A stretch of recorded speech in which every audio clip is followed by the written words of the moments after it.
Welcome to another edition of Inside America's Minds. Today I have with me Amber Fuhriman, attorney at law. Amber is a criminal defense and immigration law attorney, a graduate of a Michigan law school, a speaker, a success architect, a certified trainer in NeuroLinguistic Programming, as well as a certified master practitioner in integrated timeline techniques, which we will get to. She will explain those to us a little bit later. She's a podcaster and actually a high profile podcaster, Amber. More than corporate, your life your way.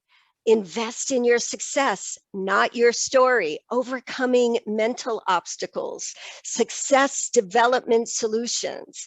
And what she says about herself is she's a recovering perfectionist and serial accomplisher. And one of my favorite quotes from you, Amber, is, I believe you don't find success, you create it by intentionally designing the life you want. Welcome to Inside America's Minds. I'm so delighted you are here. Oh my gosh, thank you so much for that amazing intro. I'm so glad to be here and I'm really looking forward to this conversation. Great. Well, I have some probing questions. You're an attorney, but you're a success architect. You're an attorney and owner of Fuhriman Law in Las Vegas, Nevada, correct? Correct. Okay, I have to ask you, Attorney Fuhriman, why of all the states, Nevada, why of all the cities, Las Vegas? Because when I was reading your bio, it stated that right out of law school in Michigan, you were on a plane or a drive to Las Vegas and setting up shop as an attorney. I mean, I wish that there was another answer other than it all starts with a boy, right? Oh. So, isn't that always the case? Yes. So the idea started, the guy that I was dating when we moved for law school was from Vegas. And unfortunately, like many relationships, our relationship didn't survive law school. You know, from any type of professional degree, like it's just as hard on the families as it is on the student, because your entire life changes. Like your entire life becomes making it through this graduate program. And so unfortunately, a lot of relationships are the sacrifice of a graduate program. So absolutely. Yeah. And then at the end, so originally when I went to law school in Michigan, my plan was to move to Boston. Boston was my dream city. I thought that's where I was going to go. Unfortunately, my family, my mom doesn't fly. And so coming from a super, super close-knit family, my mom and I were working on repairing our relationship at the time. And it was that 3 years that I didn't get to see her unless I came home that I realized that I needed to be closer to my family. And so I didn't want to go to Utah. I didn't want to go back to Idaho, and Nevada just made sense. Now, where is your home state? Is it Idaho. in Michigan? It is in Idaho. Yeah. Okay. Wow. And why law? I think that this is going to be really interesting because of what you talk about so much. I think that the answer to that question changes depending on where I'm at in my life, because we remember things the way we need to remember them to fulfill the stories that are going on in our head, right? So you mentioned NLP, Neuro-Linguistics Programming, and until I started getting my certification in Neuro-Linguistics Programming, I would have answered that question by saying that my dad was killed in a work-related accident. Oh my gosh. We, I had always been drawn to John Grisham books and legal shows. And my dad had dropped the seed of law school. And I had said, no, I'm not going to do that. And then I went to college for computer programming. And it was at the end of my first year of college that my dad passed away. Okay, we have to rewind. So you were what? 18, 19 when dad was killed, and it was, is it okay to talk about it? I mean, that is a really big loss forevermore. It is. And it's really bittersweet because I want to preface this by saying that obviously I would give anything to have time with my dad again. Like, please understand that. At the same time, I love my life right now. And I know that I wouldn't have this life because I made decisions based upon his loss. Yeah. So it's really interesting because there's so many things that go around my dad's death that have bled their way into everything I do, including becoming a success architect. My dad was a construction worker. Originally, becoming a success architect, the word architect was a nod to him and building something out of nothing. And then Wow. when I started to realize that you don't find success, you create it, then all of Mm. a sudden this architecture theme became completely relevant, because before we can create that success, we have to design it, right? We have to decide what it looks like. And so that's really where this all came from. So go back. So Yeah, you're in college, you lose your dad on a work-related construction site accident. Do you remember the moment you got the news? Who I told do. you? My mom told me, and my mom and I we have an amazing relationship now. We Hmm. didn't have a great relationship while I was growing up. I was a daddy's girl, and I had moved out of my house as quickly as I possibly could. And I remember I grew up in a really small town, In really small, Idaho. 1,200 people. So everybody knew that my dad had passed away before I did. The news hadn't made it up to me. So I was getting calls from people. My best friend called me crying, and you just get that gut feeling, right? You just Mhm. know that something's wrong. My mom had called me and said, "Hey, I'm going to come up and we're going to take you to lunch." And that was my first clue. My mom and I didn't have that kind of relationship where she would drive up to take me to lunch. Um, so once she said she was going to drive up, it was an hour. I was an hour away, and my phone started ringing, and my best friend called me, and Mm. she was crying. And I said, "I can't hear this right now." So You shut she down, or she what was? respected that. And I said, "I don't know what's happened. I can't hear it." And so I remember pacing through the place that I was living, and the guy that I was dating that became my husband and then my ex-husband, he told me, he says, I said, "Something happened to my dad. Something happened to my dad." And he says, "Amber, if something happened to your dad, they would fly him south, not north. Salt Lake has a better hospital than Pocatello does. They would fly him south." And I said, "Yeah, you're right." The fact that he was gone hadn't really crossed my mind. Mm. And then my mom pulls in, and I remember, and I've actually never told this on a podcast. So I remember my mom coming in with my grandma, and we grew up Mormon. So the bishop was with my mom, and I have two brothers, and one of my brothers was with them, and the other brother was asleep in the car. And I didn't know where the other brother was. And I freaked out because I thought it was my brother who had passed away. Mm. And for a split second, I thought that means my dad's okay. And for Wow. so long, I carried so much guilt about that, because obviously I never Why? would want Why the anything, guilt? because I kind of felt like I was trading one life for another in my mind. That like I was looking for any reason for my dad to be okay. Um and I know logically and emotionally now that that's not Mm. what I was doing. I wouldn't have my brothers and I are super close, and I love Okay. them. My mom told my dad passed away, and the rest is kind of a blur. And you There, have a reaction even now as I'm watching you. it You're having that just, visceral response. It's life-changing. yeah, it It's a is. sentinel moment, event in life that is forever imprinted.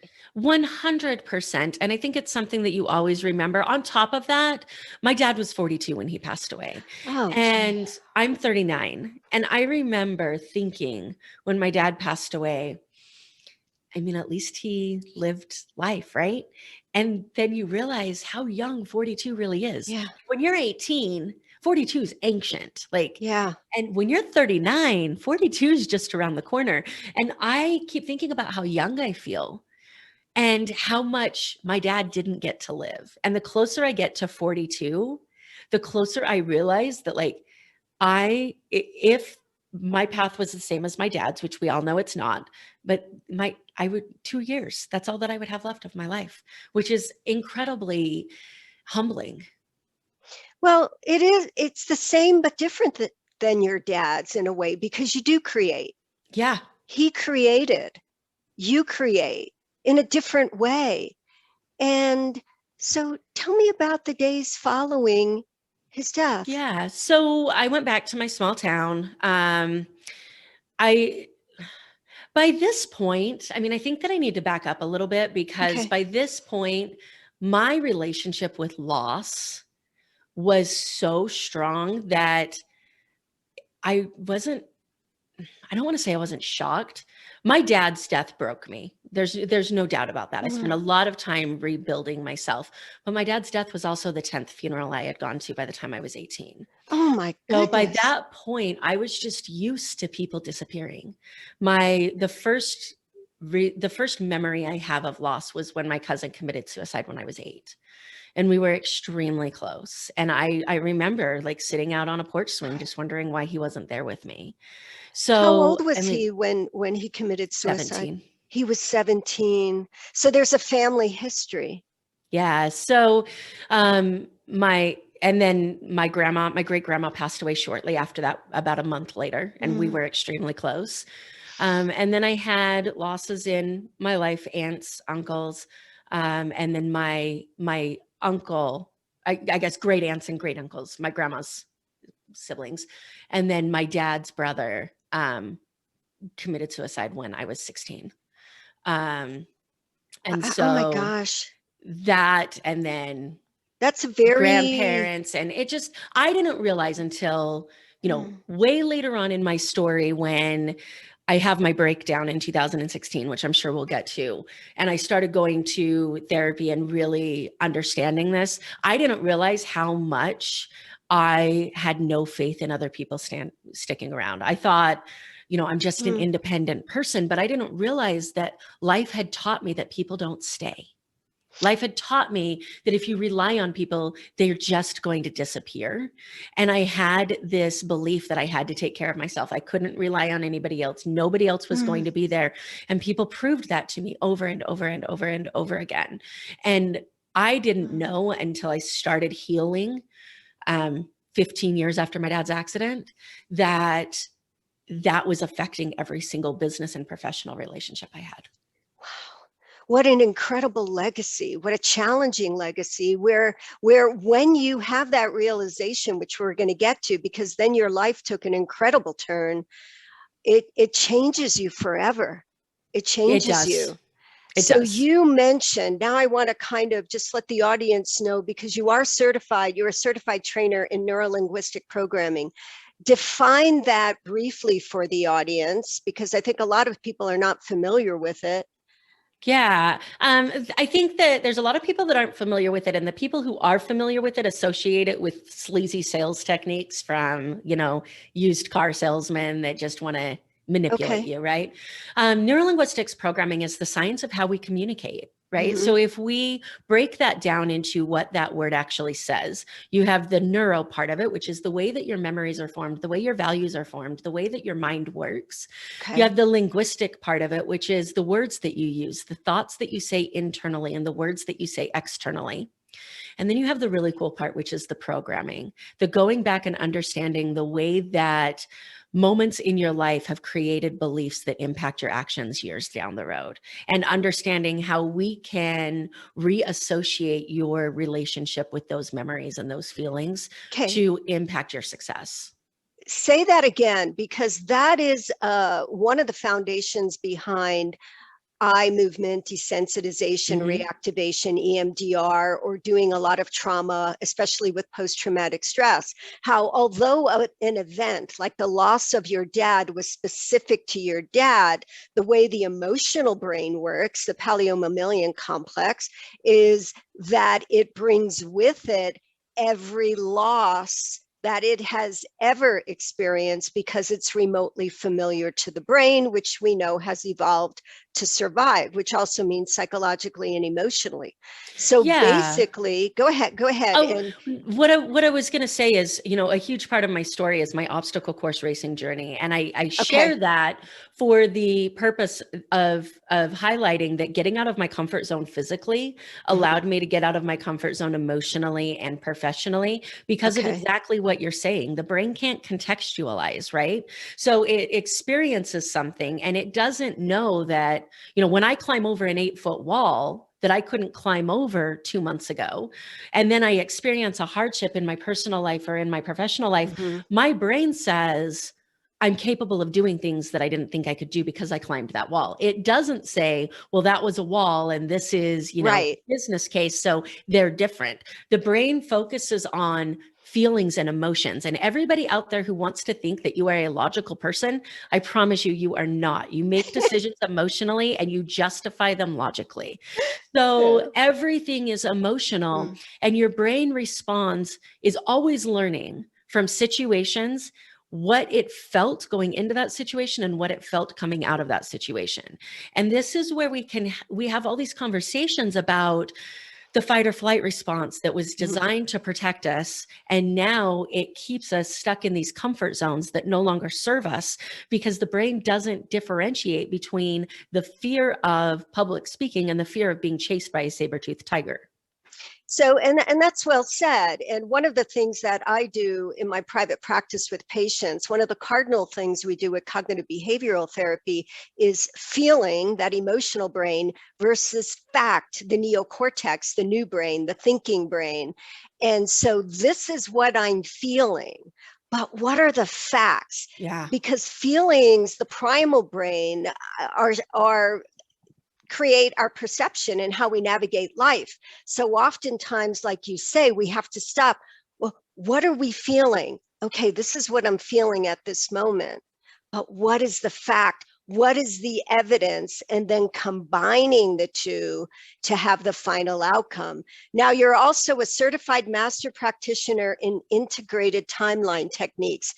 I had never heard of this, so I was really interested and fascinated by this. If you could just briefly tell us what that is, integrated timeline techniques. Yeah. So for all of you listening, bear with me, because if you're anything like me, when you hear this, you're going to think, yeah, that's bullshit. Right. So Well, we, everything has its value. it does. And it ties into everything we're talking about. Right. So our brains revolve around stories. This is where I had this huge problem with anxiety and panic. And it was so interesting when I learned that your brain revolves around stories, because I used to say, I'm not good at making up stories. Well, really? Because you just made up the worst case scenario, which is where your anxiety and panic is coming from, right? If you can make up the worst case scenario, you can make up the best case scenario. Mhm. So our brains revolve around stories. And this is where it gets really interesting because of the legal field as well. Anybody out there, whether you're an attorney or whether you have just experienced an event, you can line 10 people up, have them watch the same event, and they will give you 10 different answers of what happened. And that's because they're filtering information through their brains that have been formed through all of their experiences and all of their limiting beliefs that dictate what they think is important to pay attention to and what they remember. So I want to ask you here, because you are a criminal attorney, do you find that the perception, reality, what is real, based on emotion, experience, as well as thought? But let's talk briefly about witness testimony Mm-hmm. and exactly what you're saying. As a criminal attorney, what do you know about witness testimony? Yeah, so witness testimony, for sure, this has helped in being able to understand that people didn't always see what they think they saw, Mhm. but Right. their reality of the world is their reality. So they're going to defend that. So when you look at someone and you're like, you're flat out lying, that's not possible. In their reality of the world, that's what happened, right? Mhm.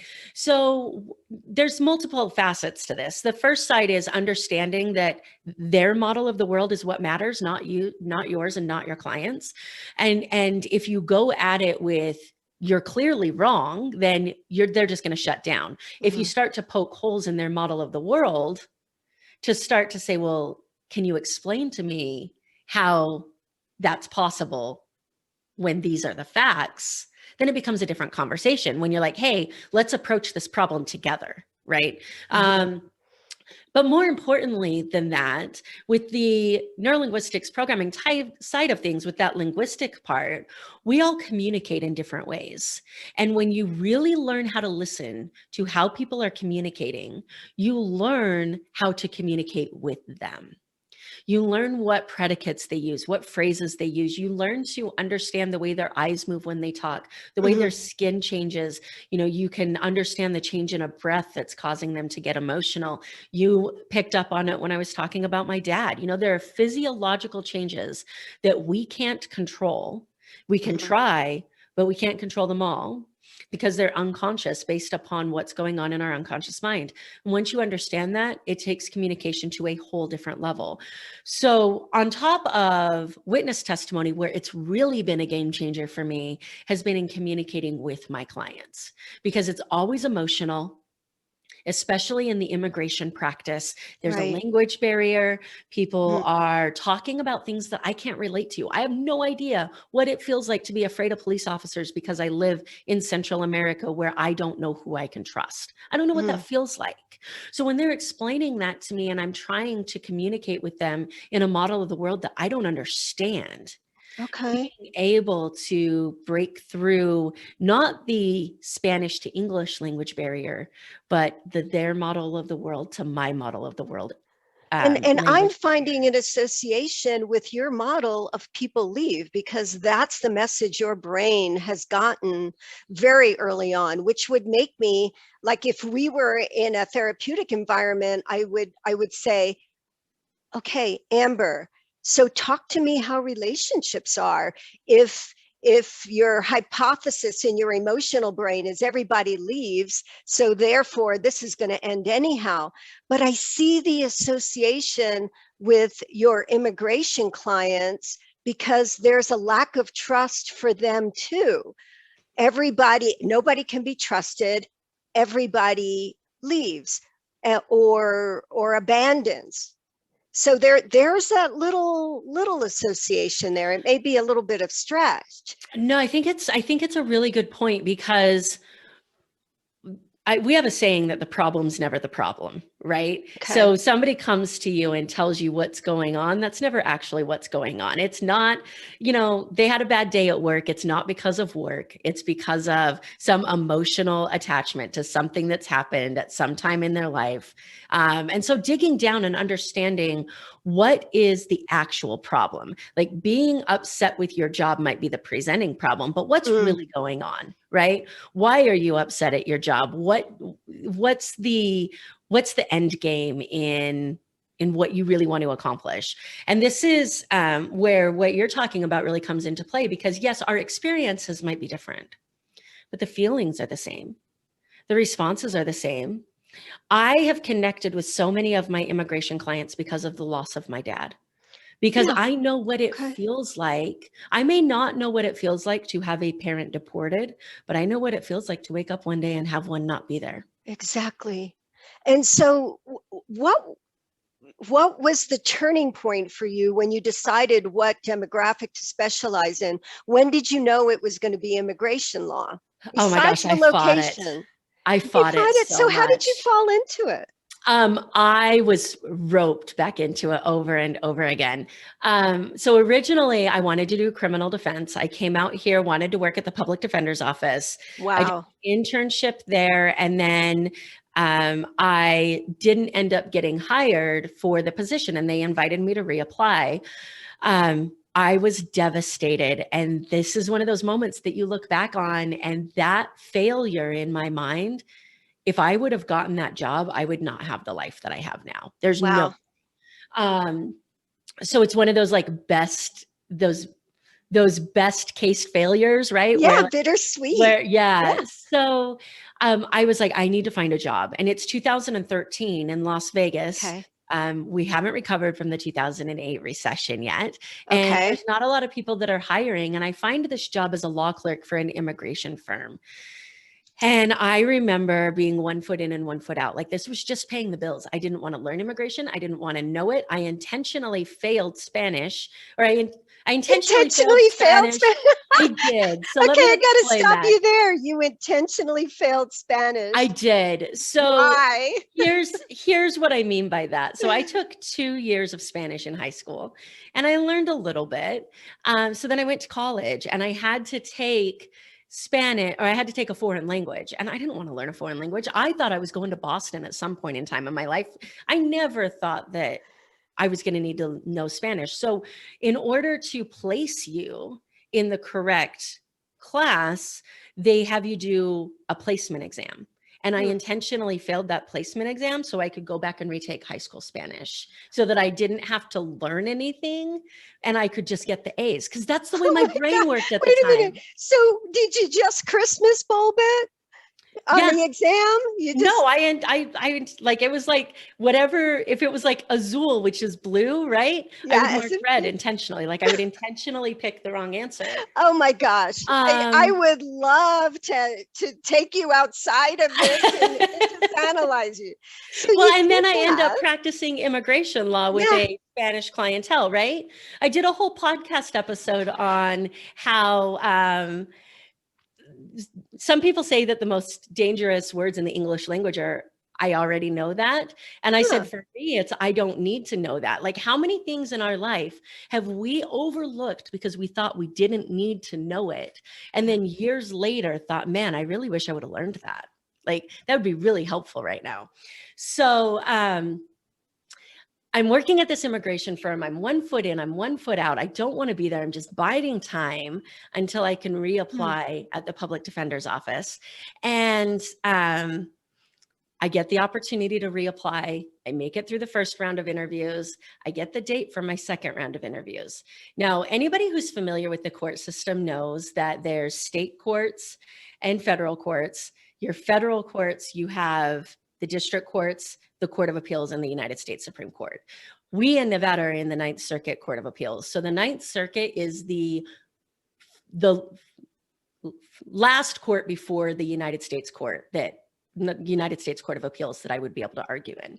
Where is that in relationship to the Supreme Court, the United States? Directly below it. It's directly, okay. There's 13 circuits that handle throughout the United States, and they basically filter to the United States Supreme Court. They're the last court that you're guaranteed an appeal to, where the United States Supreme Court picks and chooses their cases. Okay. So I get my date for my interview, and my boss comes into my office not knowing that I've applied for any of this.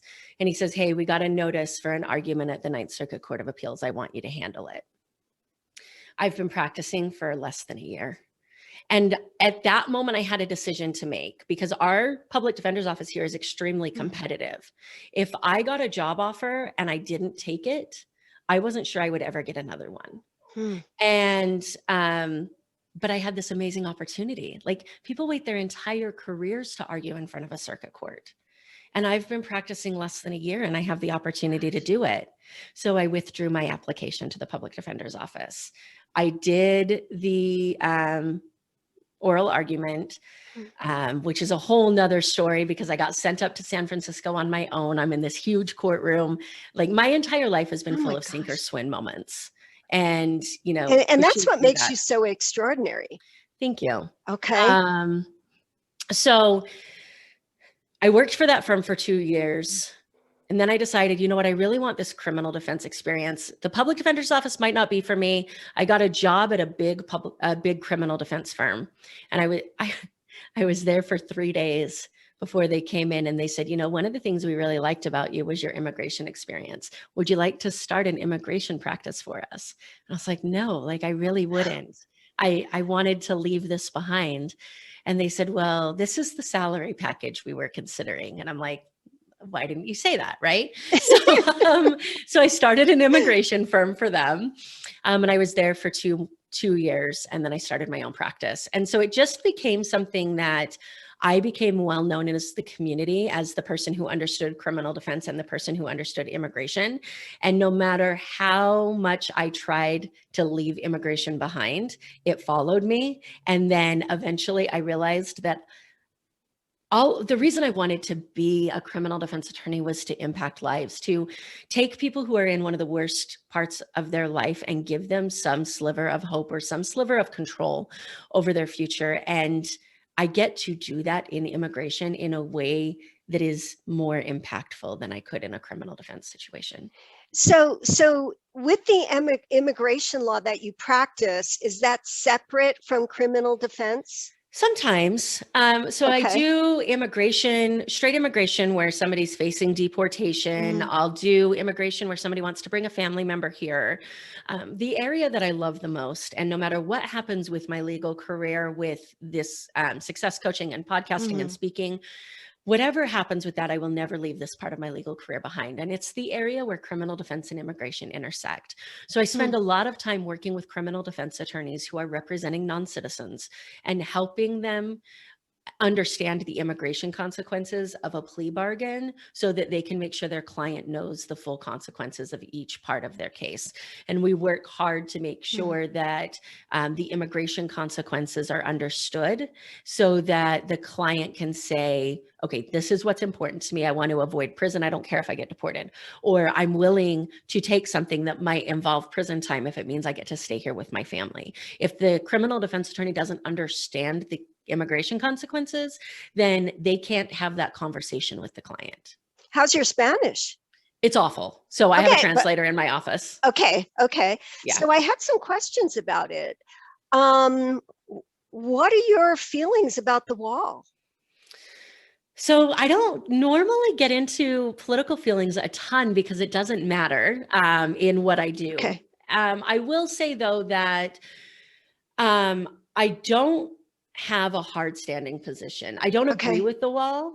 okay. I do think that we have to pick our battles though. And more importantly than what's going on at the border is what's going on in the United States. And I feel Hmm. like there are a lot of people in the United States who have families here because of the way the immigration laws have been enforced. And whether you agree with it or disagree with it, the fact of the matter is we have United States citizen children whose parents are at risk of deportation for no reason other than the fact that they are in the United States unlawfully. And for 20 years, we allowed them to stay. And So I feel you have a like passion. I can sense it. Oh my gosh. I don't like seeing families separated. Like my Mm. entire life has been watching families separated. I And your don't own like seeing life, families separated. you've been separated So from loved ones your whole life. So you can yeah. empathize with that. So I mean, once this situation inside the United States is dealt Mm, with, then I'm more than happy to figure out what my position is on the border, right? But okay. right now, like you only have so much mental space for so many problems in your head, Right. and you got to Yeah. pick which problems are important to you. And as far as keeping families together in the United States, it is the most heartbreaking thing when you watch somebody get deported for no reason. They have no criminal history. Mm, They pay their taxes every year. There's no real reason they should be being deported other than the fact that they didn't come here legally, but they've been here for 20 mm. years. Like, I understand both arguments, but at the end of the day, like family unity is extremely important to me. And that's why I do what I do. And again, I'm going to say it's because of your life history. Now, the most challenging or the strangest criminal defense immigration case that you have worked on. Um, so without really getting into specifics, because I can't, I'm always amazed at the way that the cultural differences make a play in what people think is socially acceptable. In And America? so in America. Okay. And so I had a case at one point in time where um the individual thought that if he called the police on his wife that they would make his wife talk to him, that he wanted to have a conversation with her and she wouldn't talk to him. And in El Salvador, like it would have been just fine for cops to be like, he's your husband, talk to him, have a Mm, conversation with him. But he called the cops and he ended up getting arrested for some other stuff that I can't get into because of no, that's confidentiality okay. purposes. Yeah. But it just highlights that assimilation can be difficult when you're raised in a country Hmm. where women's rights are completely different and social interactions are completely different. And then you come here and expect it to be one way and it's absolutely not. And we Yeah. look at it like, you moron, like, what were you doing? But in his country, that would have been the way it happened. So I think it's really interesting to see the interaction and the interplay between cultural differences and the laws. Yeah, and I would say even subcultural, like here in the United States, one of the things as clinicians that we are trained with is cultural diversity and subcultural diversity, Mhm. East Coast, West Coast, different, how you were raised, the different religious beliefs, different demographics, and so on, because it all matters. So I had some other questions. You are so articulate. Thank Have you. you ever aspired to be a Supreme Court justice? No, not even a little bit. Why not? I have zero desire to have that kind of responsibility on my shoulders. Okay. All None. right. Definitely a topic of other conversation. The most challenging day in your life. Hmm. Um, Emotionally or like what? Because I think that it's contextual. Okay. What's the first thing that came to your mind when I asked you? The first thing that comes to my mind is my breakdown in 2016. Do you feel comfortable talking about Of that? course. Okay. Yeah. It's what led to my change. I think Mm. that for so long, people had been telling me that I needed to seek help. And going back to when my dad passed away, I had a doctor's appointment a couple of weeks after my dad passed away, and my mom went with me, and it was for something completely unrelated. And my doctor found out that my dad had passed away, and she was concerned about my mental state. And the first thing she wanted to do was put me on medication. And I was completely anti-medication, and that had created an association for me between therapy, counseling, and depression medication. And I Okay. refused to go there. So for 15 years, every time somebody would mention to me, Amber, you should go talk to somebody, I would say, no, they're just going to medicate me. I'm Okay. not So going. that Um, association is very common, by it the is way. very common. Yeah. So in 2016, I didn't realize, because we never realize it until we're out of the Mhm. shitstorm, right? I Right. didn't realize how manipulative I had become. Not Were you intentionally. manipulative, or was it a defense mechanism that you established to I protect mean, it was yourself? absolutely a defense mechanism, but it was still manipulation at the same time. Like, it wasn't Okay. intentional. It wasn't intentional. What would happen is that I needed to feel like I was in control of my life. And so whenever something was spinning out of control emotionally for me, I would pick Mhm. a fight with the person closest to me so that I could solve that fight, so that I could feel like I was in control, so I could go on with my life. How did that help you in a So, courtroom, though?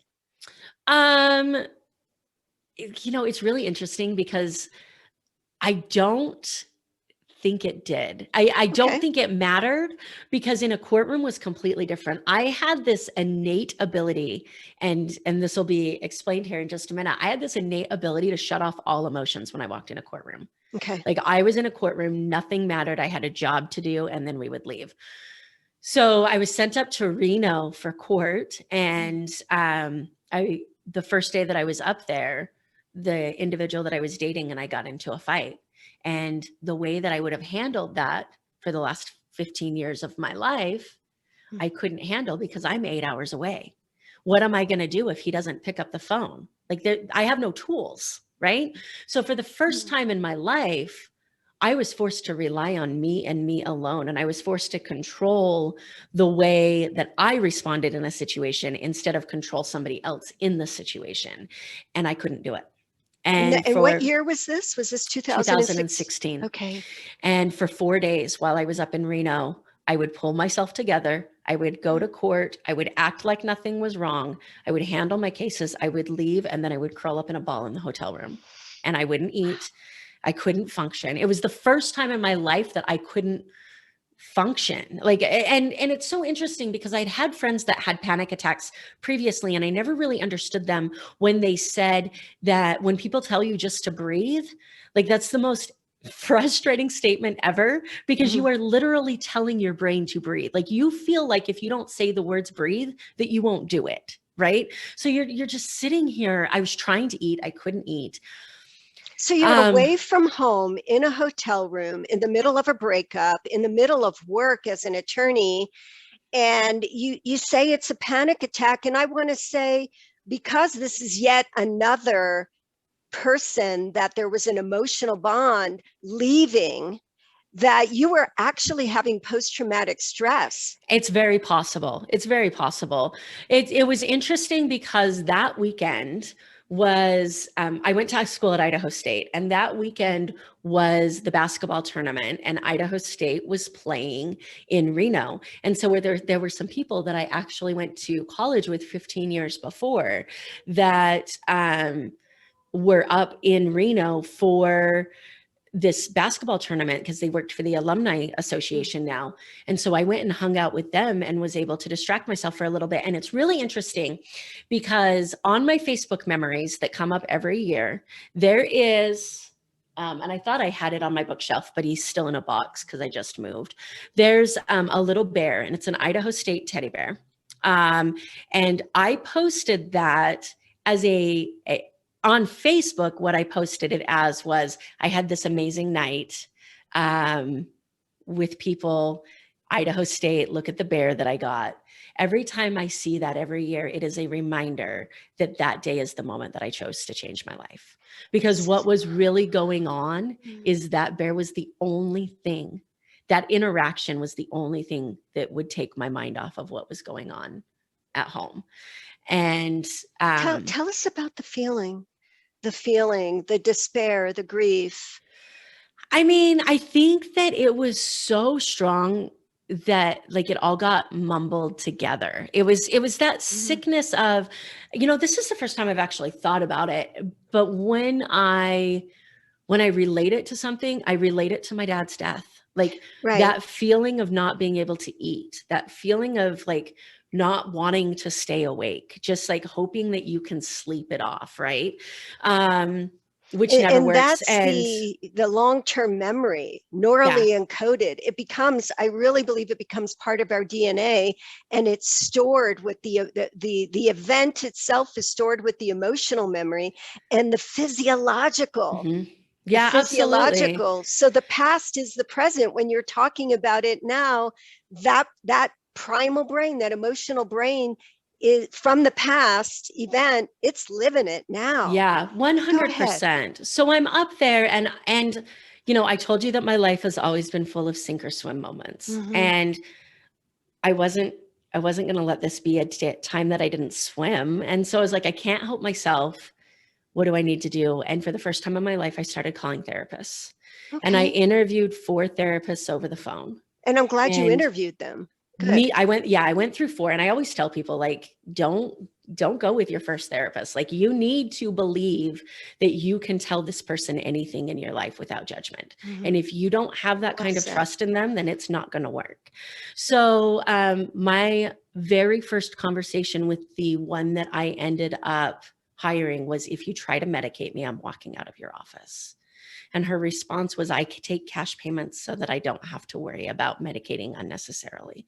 And that was the first time that I realized that there's a big problem between insurances needing a diagnosis and helping people, right? Because there's this whole insurance side of it. So anyways, I call her, I have an appointment set. She sends me the intake package. I do it. I send it back to her. And then I fly back home. And my boyfriend, who is now still one of my best friends, my boyfriend at the time picks me up from the airport. And we talk, and my life normalizes. And I think, you know what, I'm okay. I don't need this therapy crap. Okay, so this is the boyfriend you were, that actually was the trigger. Yes. Okay. Yes. Okay, and so you're back together. He picked me up from the airport. And I was able to think, okay, like all those tools that I had used in the past, I have them at my disposal now, right? So everything's normal. And I remember telling him, I don't think I'm going to go. I think I'm okay. And he says, Amber, like, you've already filled out the intake package. You've already done the work. Why don't you just go check it out? And I was like, well, I guess you're right. Like, I've already done the work. And so I went, and it was the best decision ever. It's really interesting though, because I feel like I need to say that my relationship with this guy had always been the healthiest relationship that I had ever been in, because he was the first person we were together for a year and a half. He was the first person that was ever willing to let me throw my tantrums and then tell me they weren't going to work. He was the first person that didn't try to influence my behavior in any way and would let me act the way that I was going to act and then tell me, I understand that you feel that way. And this is the way. And it was, I didn't realize how incredibly impactful that was on me. And what became even more impactful is I thought I was going to therapy to learn how to fix myself to make this relationship work. And within a month of being at therapy, I looked at my therapist and I said, this relationship is never going to give me what I want in life. And I remember going, like, we were still dating-ish. And I remember going over to his house and saying to him, hey, can we, like, will you just humor me for a minute? Can we spend a couple of hours apart and will you make a list of everything that you want in a relationship? And I'm going to do the same. And can we just like figure out whether or not this is ever going to work? And we separated for 2 hours. I called him at the 2-hour mark. I said, hey, can I come back over? And he says, you can, but Amber, I don't want to do this anymore. And I said, neither do I. And I picked up a 6-pack of beer and I went to his house and we sat on his porch and we both cried and we grieved the relationship and we went to dinner as friends. And to this day, he is still my best friend 5 years later. And so that relationship was a huge game changer for me because it was the first time that I allowed whatever was going to be in a relationship to be. And there were times where I would be in therapy and I would have this panic about people leaving or being alone or whatever it was that triggered it. Yeah. And he was there for me every single time, even when we weren't romantically involved. He was absolutely there to talk me through it. So in a way, he taught you that not everybody leaves. Yeah, absolutely. And you fought that. You fought it initially, but then you accepted it because you were able to keep the friendship.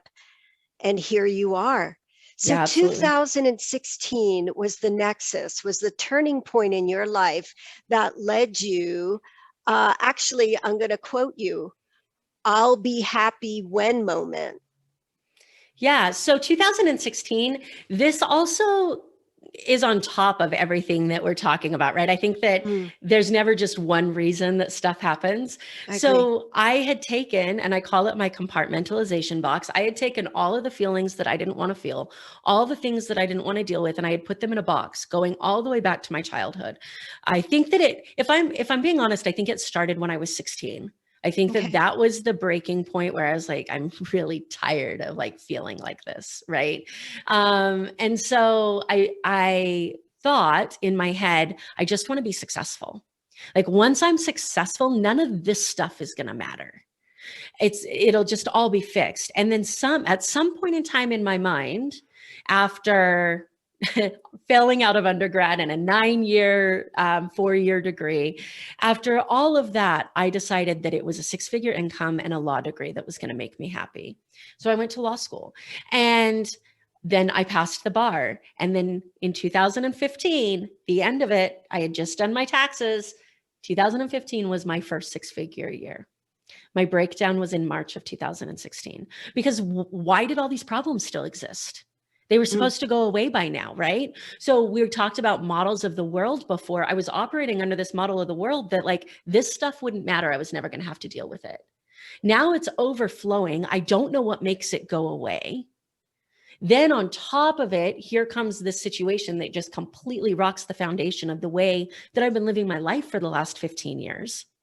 And it was just the perfect storm of stuff. And I'm sure that your therapist was also concerned and working very closely with you because of the family history of depression and suicide. And we know there's a high genetic component to that. And you don't have to divulge this if you're not comfortable with it. But is that a topic that came up? Were thoughts of why am I still here? I mean, I think those are two different questions, right? Because I think why am I still here can be related more to like a survivor's guilt than a suicide situation. And I think that there were definitely those questions of like, what's my purpose? Like, without my dad, who am I? I definitely had an identity crisis. Without my dad, who am I? That was one of the things that led to my marriage and divorce. But suicide never. It never crossed my mind. So it was more of a depression and anxiety with panic, which is probably a majority of people who actually seek therapy. And today, more than ever, people are seeking therapy, not just because of the pandemic, just because they realize it's a wonderful place to actually sort through your life from the Oh my beginning to where gosh. you are. It is You so know? amazing to talk to somebody that's not Mm. emotionally invested in anything that you're talking about and just be able to unload your crap and have somebody that just their entire job is to listen. Right. So your I'll be happy when moment. So talk about switching to the architect of success. Yeah, so this was a gradual process and I had a lot of identity crises to deal with in the process. I told you that I always wanted to be successful. So I start going to therapy in 2016. In the middle of trying to figure out which way is up and which way is down, a friend of mine invites me to come work out in the park with him. That physical fitness was different than any other thing in my routine. And so I really was drawn to that because I had no memories, no emotional attachment to it. And that led me to my obstacle course racing community, which led me to, in 2017, running 17 Tough Mudders and a 24-hour endurance race. Oh my gosh. In the middle of all of this, I'm starting to gain confidence. I'm looking at people around me in this world, in this Tough Mudder community, that are running with PTSD, that are running with amputated limbs, that are running in a wheelchair, that are blind. There's a guy that's named Blind Pete that does all these obstacles with a guide that tells him where to put his hands. And like, Incredible. you look at that and you're like, hold on, my fingers work and my legs work and I can see. What other excuses do I have? Right. And so you get on the course, you meet people, you push your limits. I remember when I first started training for obstacle courses, I was terrified. I got stuck on top of an 8-foot wall. I cried. I wasn't coming down, to being able to run a 24-hour race and finish that in the Nevada desert. Like, that Oh my teaches gosh. you who you are. So through all of this, I decide I'm going to open my own law firm. I start my law firm and I start networking with business owners because I know nothing about running a business. So I start networking with business owners because it's the only structure I have in my day now. And I go to this networking event and I meet somebody who hands out a flyer and it's called Success Boot Camp. And I'm like, I knew I would find it eventually, right? All I've wanted to do is be successful. My attorney brain kicks in. I'm sure that in this 6-hour seminar, this girl for $147 is going to give me the 5 bullet points to success. And I'm going to walk out with the life I've always wanted, right? So I go to this expecting that. And instead, it was my introduction to NLP. It was NeuroLinguistic Programming. 6 hours of the reason that you don't have everything that you want in your life is because of you. Wow. It's because of the way that you're approaching your problems. It's because of the experiences that you've had in your life. And I remember, I don't know exactly what was said, but the trainer, who is now my coach and mentor in so many ways, she said something to me that completely just sent me, like, I needed to hear it. And I remember walking up to her before I knew what this NLP was and how amazing it was and how transformational it was going to be. And I told her, I said, I don't know what part of the universe told you to say that. There's no possible way that you could have known. And she looked at me and said, tell me something I don't know about you. Because when you learn human behavior, you may not know exactly who passed away. You may not know exactly who the, abusive parent was. You may not know exactly whatever the person is, the who, but you know the what because of the emotions. You know the emotional attachment, and you can speak to the emotional attachment. And I remember being completely intrigued by that and saying, I don't know what this is, and I know I want to know more. So I dug into this NLP training for the purposes of growing my law firm.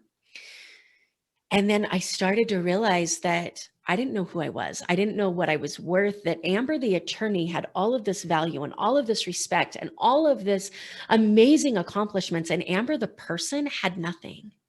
If I took away the attorney in my life, I had no idea who I was or what I was worth. And eventually, as I started talking about starting a podcast and sharing my story and being able to impact lives, I had to deal with that identity crisis, because I went through a point where I created this blog post to deal with a situation that I was dealing with in my career. And I remember it was talking about authenticity and vulnerability. And it was this idea of, whatever you think the worst case scenario is, did you die? But did you die? Right? Like, and I sent it to my friend, the same guy that I was dating in 2016. And I said, hey, what do you think of this? And he says, Amber, this is fantastic. You can't publish it. And I said, well, why not? And he says, this will ruin your legal career. He says, nobody wants an attorney that talks about these things. Like, you hire an attorney because they're strong. You don't want to hire an attorney that deals with this. And so then I thought, well, maybe I can publish it anonymously. And a big influence of mine through my transformation was Brene Brown. And there was a point in time, she's amazing, right? Point in time at the beginning of my therapy journey where I was listening to her TED Talks 3 to 4 times a day, because they were the only things that would calm me down. And I remembered hearing her in my head, if courage is a value that I hold, then this is a consequence. And I put my name on it and I said, if this ruins my legal career, I'm not supposed to be an attorney. Wow. So you took a risk again, all or none. Wow. And the response that I got was, I suffer from anxiety too. Like, this is a big problem in the legal profession. Oh my gosh. Yes. And I thought, why are we not talking about this? So I had that experience under my belt. I'm in these NLP trainings and somebody says, well, what do you really want to do with your life? And I said, I really want to share my experiences. I really want to talk to people. I want to be able to help people understand that what they're feeling, they're not alone, and it's human emotion. And I want to be able to just share my experiences to help their life get better. And I said, but I can't do that because I'm an attorney. Right. And I had to deal with that. So at some point in time along the 2 years of training, I loosened that identity as an attorney. And then I started to realize, like, I have value. Like, it doesn't matter what I accomplish. It doesn't matter how much money I make. It doesn't matter what my career is. It doesn't matter who's in my life. Like, my value is inherently within me because of who I am. And it's not dictated by any success, failure, accomplishment, person, title. It doesn't matter.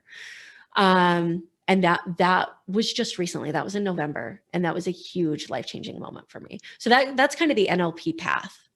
So if you were to write a book about your life, you, attorney Amber Fuhriman, what would the title be? I've thought about this. I've gone back and forth so many times.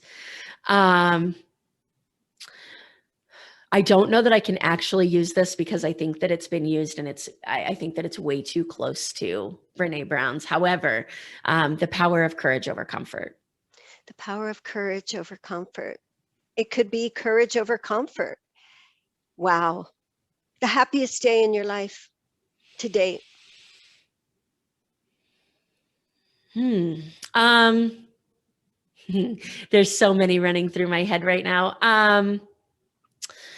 Crossing the finish line of my 24-hour race is probably tied with graduating from law school and getting my NLP trainer certification.